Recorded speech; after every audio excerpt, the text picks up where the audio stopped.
कमरे में 2 जगह पे स्पाई कैमराज इंस्टॉल थे, एक बाथरूम में और एक बेडरूम में। लेडी से पूछताछ करने पे पता चला कि मकान मालिक के जो बेटे हैं वो फ्रिक्वेंटली उनके कमरे में मेंटेनेंस वगैरह को लेकर आते जाते रहते थे उनके पीछे से, और कई बार आते जाते इमरजेंसी में अपने कमरे की चाबी वो उन मकान मालिक के बेटे के पास ही छोड़ कर जाती थी। उनकी इन्फॉर्मेशन के बेसिस पे हमने मकान मालिक के बेटे करण को पकड़ा और उनको इंटरोगेट किया।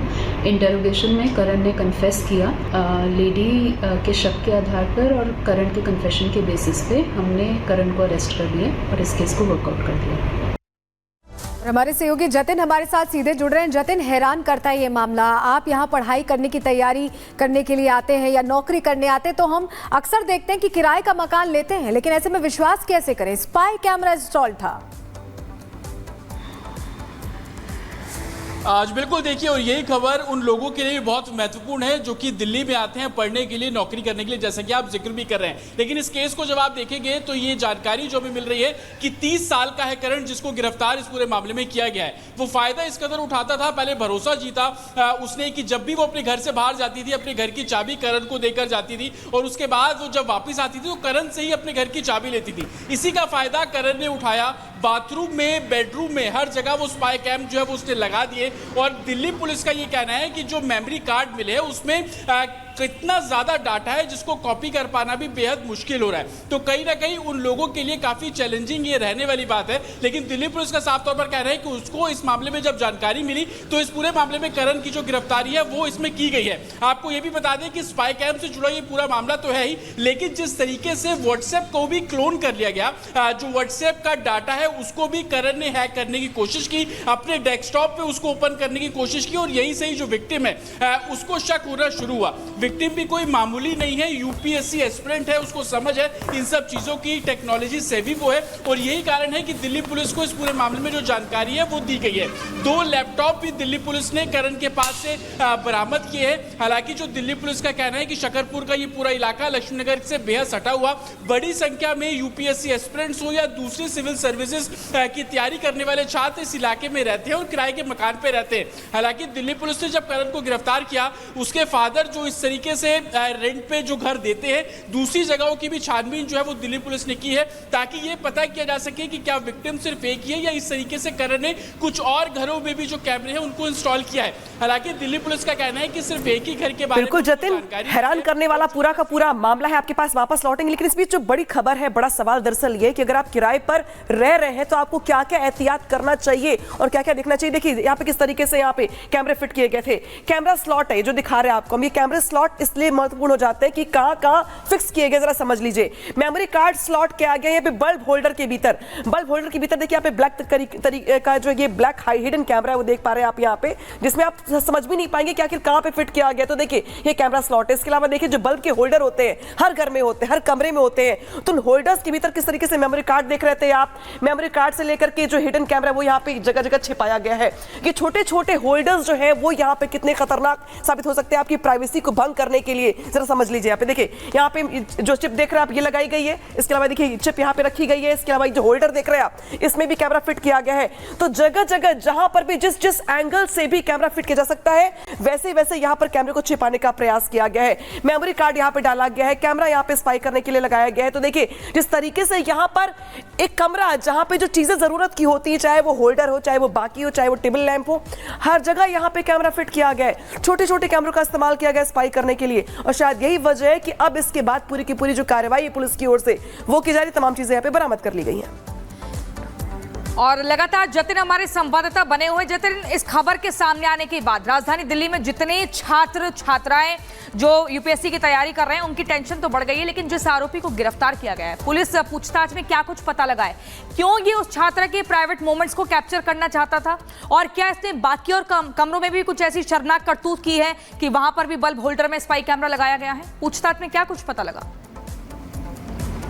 आज बिल्कुल देखिए, आरोपी करण जो है वो फिजिकली चैलेंज्ड है और उसी घर में रहता है, उसी घर के टॉप फ्लोर पे जो कमरा बना हुआ था वहां पर वो रहता है और जो विक्टिम है वो दूसरी मंजिल पर रहती है। करण को लेकर ये जानकारी मिल रही है, 30 साल उसकी उम्र है और पिछले 7 सालों से वो सिविल सर्विसेज की जो तैयारी है वो करण कर रहा था। लेकिन क्यों उस लड़की को वो टारगेट करता था, इसके पीछे सबसे बड़ी वजह ये थी कि वो लड़की काफी फ्रेंडली थी।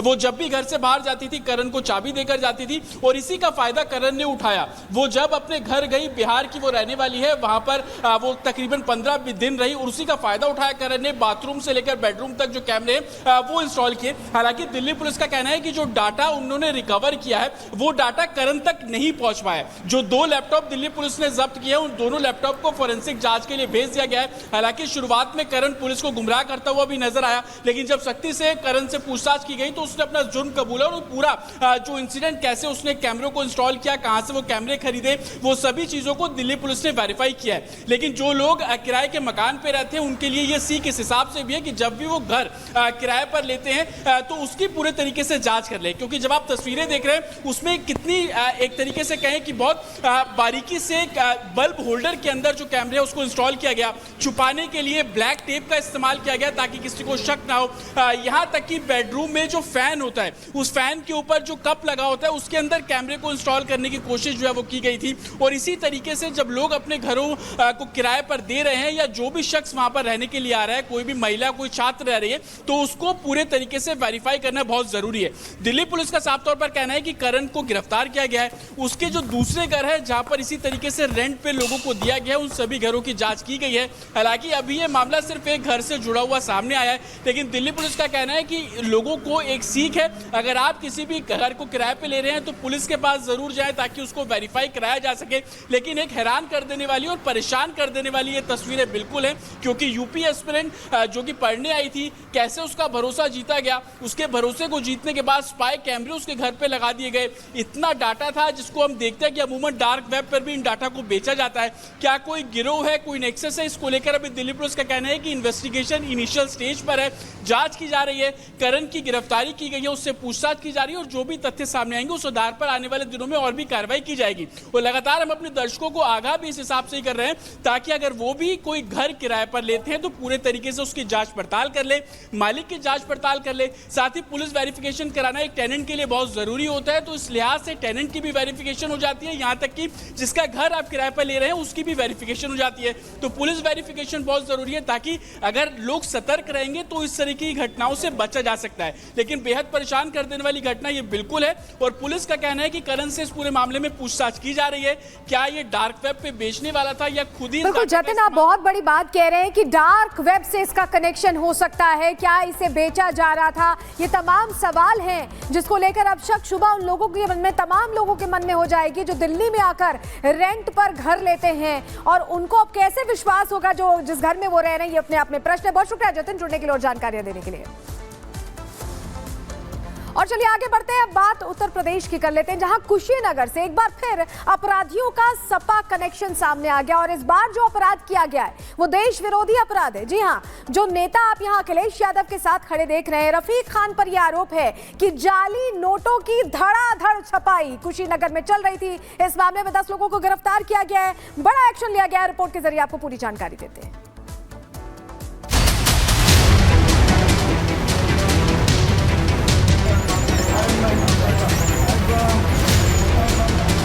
लाल टोपी के काले कारनामे, नकली नोटों का सपाई टकसाल। एक तरफ तो अखिलेश यादव उत्तर प्रदेश की सत्ता पर काबिज होने की ख्वाहिश रखते हैं, दूसरी ओर उनके नेताओं के कारनामे ऐसे हैं कि उनके सपनों पर बुलडोजर चला देते हैं। यूपी में शायद ही ऐसा कोई अपराध बचा हो जिसमें किसी सफाई का नाम न हो। ये ना हमारा कहना है, ना ही कोई दावा है, बल्कि पुलिस थानों में रखी फाइलें चीख चीख कर लाल टोपी वालों के काले कारनामे बता रही हैं। दुष्कर्म, मारपीट, अपहरण तो बहुत हुआ, अब तो सपा नेता ने नकली नोटों का धंधा शुरू कर दिया। नाम है रफीक। कुशीनगर पुलिस ने जाली नोटों का कारोबार करने वाले गिरोह के मास्टरमाइंड मोहम्मद रफीक अहमद को गिरफ्तार किया है। रफीक के साथ 10 लोग पकड़े गए हैं, जिनसे पुलिस ने 5.5 लाख से ज्यादा के नकली नोट बरामद किए हैं और 1,10,000 रुपए की भारतीय करेंसी भी जब्त की है। 10 तमंचे, 30 जिंदा कारतूस, 12 इस्तेमाल किए गए कारतूस के खोखे, 4 सुतली बम, 2 लग्जरी गाड़ियां और 13 मोबाइल फोन इन सब से बरामद किए गए हैं। और ये सब उस शख्स और उसके गिरोह से मिले हैं जिस रफीक अहमद पर जिले के कई थानों में गंभीर 11 से ज्यादा आपराधिक मामले दर्ज हैं। टोटल 10 लोगों की गिरफ्तारी अब तक की जा चुकी है। इनके पास से 5,60,000 कीमत के जाली नोट बरामद हुए हैं। 10 तमंचे, 30 जिंदा कारतूस है, 4 सुतली बम भी इनके पास से बरामद किया गया है। पुलिस के मुताबिक ये बदमाश यूपी बिहार के सीमावर्ती इलाकों में जाली नोटों का कारोबार करते थे, जो नेपाल तक नेटवर्क फैला कर रखा। यानी इनका अपराध देश के खिलाफ काम करने का क्यों न माना जाए। और ये सब वो शख्स कर रहा है जो अखिलेश के साथ फोटो खिंचवाता है। आरोपी रफीक समाजवादी लोहिया वाहिनी का राष्ट्रीय सचिव भी है, तो सियासी बवाल उठना तो लाजमी था। अयोध्या में रेप कांड में सपा नेता, कन्नौज में रेप कांड में सपा नेता, मऊ के रेप कांड में सपा नेता, अब नकली नोट वाले में भी सपा नेता, हर काम सपा नेता करते हैं। पार्टी के किसी व्यक्ति का किसी केस में नाम आता है तो उस केस के तथ्य